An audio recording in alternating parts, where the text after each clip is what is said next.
L'arrivée ce samedi d'un premier convoi d'aide militaire envoyé par les États-Unis à l'Ukraine. Une aide destinée, je cite, à renforcer les capacités de défense de l'armée ukrainienne face à l'agression croissante russe. Ce sont les mots utilisés par l'ambassade américaine à Kiev. Plus tôt dans la semaine, c'est la Grande-Bretagne qui s'est engagée à fournir des armes à l'Ukraine. Une décision justifiée par le ministre britannique de la Défense qui a parlé d'un comportement de plus en plus menaçant de la Russie. Dans le nord-est de l'Ukraine, à proximité de la frontière russe, les gardes-frontières font leur patrouille dans un froid glacial. Nous avons déployé des équipements spéciaux, dit cet officier.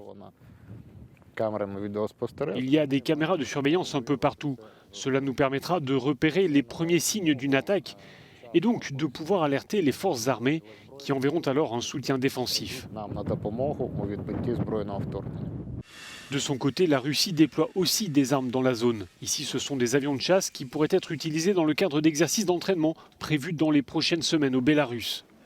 Sur le terrain diplomatique, les ministres russes et américains des Affaires étrangères ont prévu de se revoir la semaine prochaine après un entretien ce vendredi à Genève. À charge pour eux d'essayer de faire baisser la tension autour de l'Ukraine.